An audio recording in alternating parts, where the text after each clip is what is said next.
Hello everyone, Silver Contrail here. Today, a little article aftermath, but a bit different. I'm not going to talk too much about my article, and instead I'm going to talk kind of in general about the game as a whole. I've got a regionals coming up this weekend on Saturday, which I will hopefully be going to. Just a quick showing off my deck here. I'm going to actually talk about the video going on in the background this time. Um, First of all, I'm playing Dragunity, more than likely. I played it last time I went to the same regional. I did okay with it. I went 5-4, I think. And it was interesting. I played mostly Dino Rabbit pretty much the whole time I was there. First match, I'm playing a Dev Pro here. I'm playing against Fable, get an early maxi off, and kind of stop him from making a Zen mains. And then he sets 3, terraforming into Ravine, play the Ravine, and discard the Phalanx to get the Ducks. Dragunity has the ability to be fairly consistent just because it does have the Ravine for the hand correction, and certainly Tempest helps greatly in that. In this case, he Phoenix Wings the Phalanx back into the deck in order to stop me from doing stuff, so I just attack into his tour guide, set 2, hopefully I can survive until the next turn. He draws a Typhoon, which is no fun 5-me, and pops my Ravine. At this point I don't care because I do have the other Ravine in hand, and then he just makes these Zen mains to end. Kind of an interesting play, and with Dragunity, you are sort of on the clock, and he knows I've got that Phalanx coming so I can make a Stardust. He kind of ignores it, but here I'm just setting up my Legionnaire plays. I kind of have to destroy my hand a bit to make it happen, but I'm able to clear away most of his cards and leaving me still with that bottomless in which I can kind of do whatever I want with that. Continuing to attack here, got through the Mirror Force, now I'm free to do whatever I want, more or less. And he isn't able to come back from that. Certainly, like I said, the consistency is huge with dragons, and I've decided not to run the ruler variant, and that is for 2 reasons that I've decided not to do that. The first one is that I actually don't own Sacred Swords, so that's a thing. And I don't own Big Eye either. I own only a single Draco Sack, and I didn't really want to spend the money on swords because I'm pretty sure it's just not going to be playable after December. When the new ban list hits, I'm positive that they're going to hit dragons in a big way. So I decided to play a more pure build, more standard Tempest Dragunity. I've been experimenting with a build that uses blasters, and I might side them, but I definitely don't want to main deck them because I want to be able to avoid one of the silliest cards in this game, which is Imperial Iron Wall.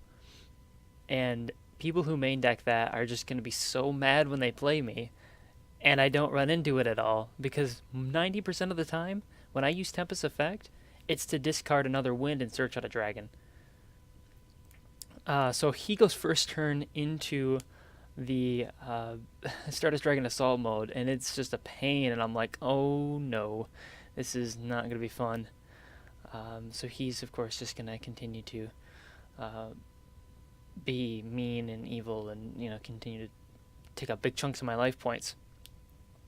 And this is a deck too. We've seen a lot of people top with rulers running the Stardust Dragon Assault mode, and at this point I'm just turtling. It's actually really, really good. Stardust Dragon Assault mode is an extremely potent card. It's really tough to stop. There's not a lot of things that get around it, and I'm just sitting here. I've got my Phoenix Chains, which are no help at all. And so he Typhoons them, and I'm just trying to hold on, and this is where I kind of make my play. I'm like, okay, Typhoon the back row, and he totally misplays here by tributing the Stardust to get rid of it. There were about 3 different plays he could have made, and he made the worst one, which let me go off. He flips the call to get the Stardust. If he would have done this initially, it would have been so much better. If he had done that during my draw phase, if I hadn't chained the Typhoon, oh, it would have been so much better, but unfortunately he did not. And he's going to pay the price for it here. Oh, excuse me. Another big thing about running pure Dragunity, which I hope is going to help in side decking, is that I can run Gozen.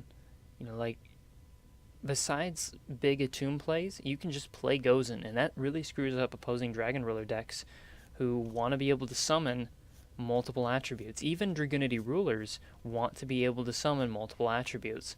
So the key there is just, you can play under Gozen, you can play under Iron Wall, you can play under even Rivalry, because you can have, you can still do Legionnaire Acklys plays. And Legionnaire Acklys is actually one of the main reasons that I really wanted to continue to play Pure Dragunity. So in this case, I used M7 to kick back the Stardust Assault mode in his graveyard back to his hand, and he draws into, I forget what he draws into, a scrap card, I think, and then that's game. Because he has no way of coming back from that.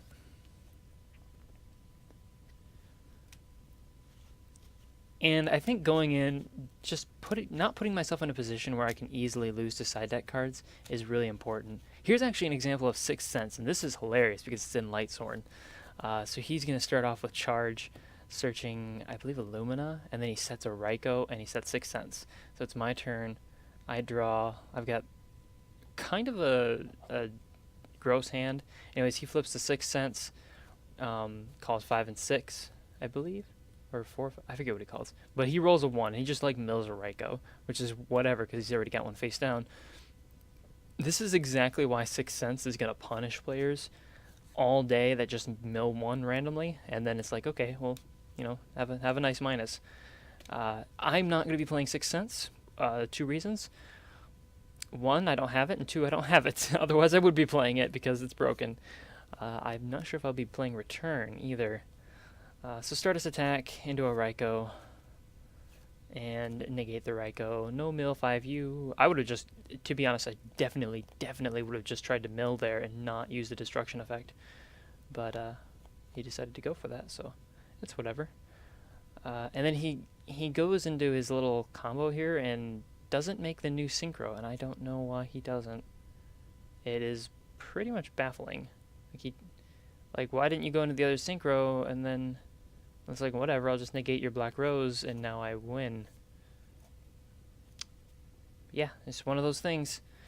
And then for my last duel here, this is against, what is this against? Oh, yeah, Spellbooks. In terms of matchups that I'm worried about, Spellbooks is probably one of the least. For some reason, I've always found Spellbooks to either be just like an easy matchup, or I open up bad and therefore it's hard. But very rarely have I found it to be a difficult matchup where I open up pretty well. They're just not able to keep pace with you as long as you keep their field spell off the board. That is the single most dangerous card, is that Grand Tower. If you can keep that out of there, Spellbooks are going to have a hard time playing against you.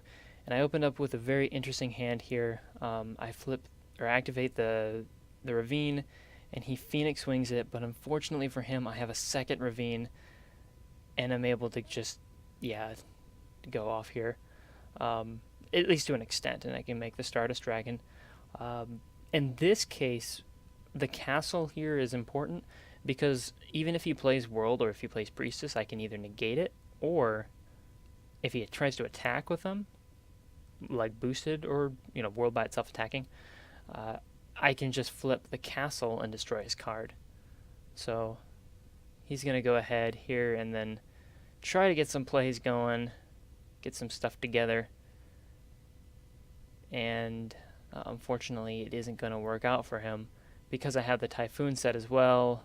And there goes your field spell. And without that field spell, they have a hard time getting back cards. Like, they can search everything, but they have difficulty getting the cards. So I draw into the Legionnaire. Go ahead and dump that for the Ducks, summon the Ducks. And then this play is kind of cool. It makes Icarus live. Just go into a Gaidarg and then send the Zephyros, bounce for the Zephyros and summon that, and then have the Icarus live. Icarus could be big too, I don't know. It's been testing fairly well for me, actually. My goal this weekend is to surprise people, and I think that's what this deck could do. My build can do. I want to surprise people who think that I'm going to run traditional Dragunity rulers, and they're going to come across this deck, and they're going to go, what is this? Why is he playing Legionnaire in 3s? But yeah, thanks for watching. Again, not a whole lot going on in terms of article aftermaths. We'll see what happens after this weekend. I'll do some finishing up videos. So until next time then.